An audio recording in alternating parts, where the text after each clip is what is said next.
This your boy Big Block, the East Side Chevy Rider, represent Block Entertainment, Status, the Block by Block movement. We're at Patchwork Studios, man.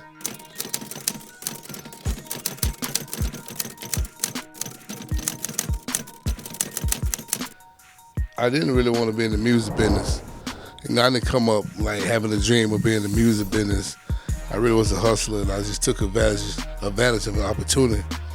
I was locked up actually. I was doing some time, and I'm from the east side of Atlanta. My grandma from Mechanicsville, my mom from East Lake Meadows. I grew up from East Lake to Kirkwood. My pops from Watts, so I came back and forth from Watts to Atlanta, east side of both cities.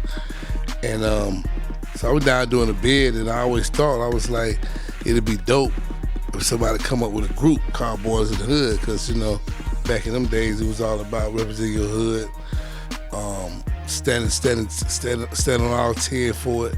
And I just felt like the concept was dope, and I think back then, whereas I was paying attention, it was more the concepts with it, like Public Enemy, Careless One, NWA. It was more like concepts with it, you know. And I figured like if I do a group called Boyz in the Hood, it'd be dope.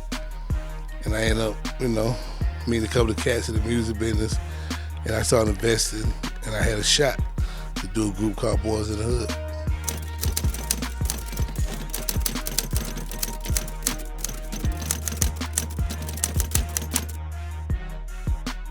Well, you know, when I first, you know, once again, when I first started the music business, I came in, you know, with Tupac and the Outlaw, but I was family. I wasn't like music, you know, all of it was just family. And then I met Greg Street. Greg Street introduced me to Tony Draper, Suave House. He introduced me to Noontime, you know, Recipes of Shake. And then, like I had an artist named Big Gee at the time. And I was like, you know what, man, a group would be dope. Maybe, let me take a shot at it once again. And I got with Big Gee, Big Duke. Big Duke was with Suave House. And I kind of ran Suave House for a minute, one little Tony Draper. And I met Jody Breeze, you know, and then Jeezy. Mish called me for Jazzy to produce a song for Jeezy. Just so happened when Jeezy got to the studio, I knew him. I met his cousin, JoJo, real cool. And I just, we just went in and did a song or two, and came out dope. You know, Trick Daddy was with me first with it, you know, and but that didn't work out. And I just kept on moving. Then so I've been knowing Ken Porter. Coming in out the studio here at Ebony, and there's some dope records, gave him the Puff. At the same time, Dr. Dre had the records, so we were kind of a small bin war. And I saw the Puff needed some at that time. You know, Dr. Dre had some artists already in the wing line, and I was like, Puff was on Broadway. So he was like, yo, I can put this shit out right now. And I went Puff. We started Boyz in the Hood.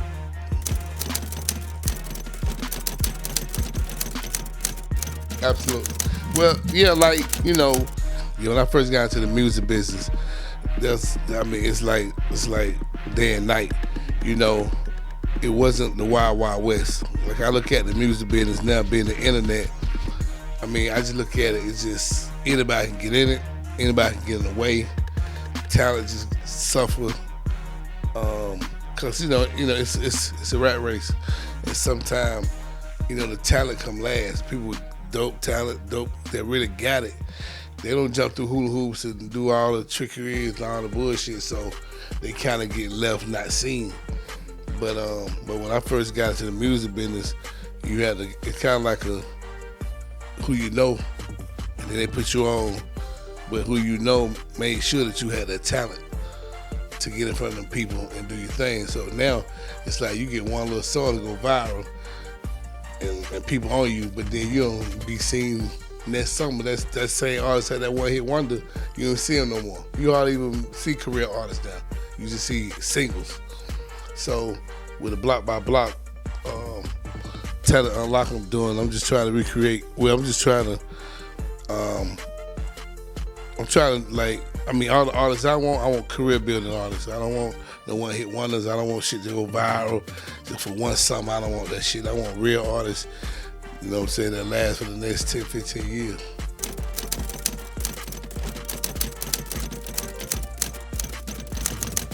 You know what? Sometimes, I mean, I've noticed people, man, they'll do a whole album just for their homeboys and listen to it. Sometimes it never gets nowhere until one person gets to that right person and you get blessed with luck. You know what I'm saying? That's all it is. It's like if you work hard enough, you know what I'm saying, then your sweat equity in the show. So you just gotta work hard. You gotta be for real about it. You gotta knock on every door. You know what I'm saying? And shit, eventually if you work hard enough and you blessed and meant for you, it'll shine.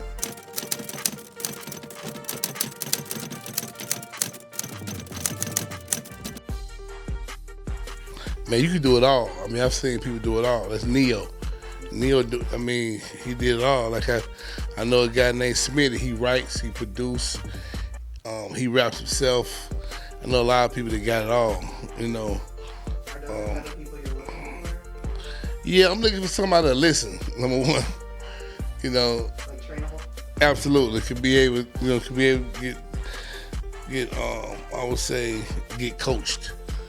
Cause I like to do different. I mean, I like to add value to people, and I'm the type of person. When I come in, I want to manage your lifestyle. You know, as an artist as well, because you know you can be a dope ass artist, and you can get like create a lot of relationships, but if you're not managed right, you'll never get the way you're supposed to be. I think the Denzels and the Jamie Foxx and, you know, Dave Chappelle, I think they had a good team that they listened to. Because, you know, it takes a team to get that far. God first, but after that, it takes a team because you gotta be structured right. And that too, what I'm doing, this going around to make sure the right management in place.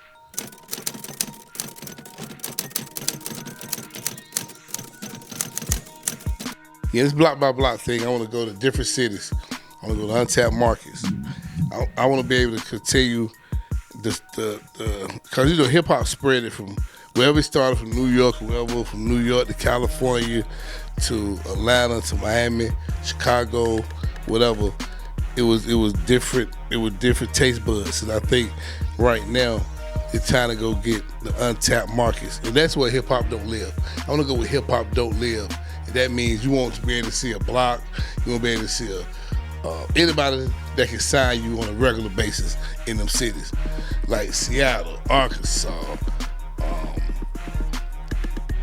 Virginia, you know, like Carolinas, but some parts of Carolina, some part of Alabama. I want to go to untapped markets, and I want to be able to find new dope artists that understand, you know what I'm saying, how to be a superstar and know how to take nothing to turn into something. So, you know what I'm saying? So I've been hearing y'all tell me, hey, Block, come to this city, come to this state, we got it, leave Atlanta, sign more people. Well, I'm coming to you. Block by block. I'm on my way to you. Rebuilding hip hop, block by block. I'm coming to your city. Let me know who's next.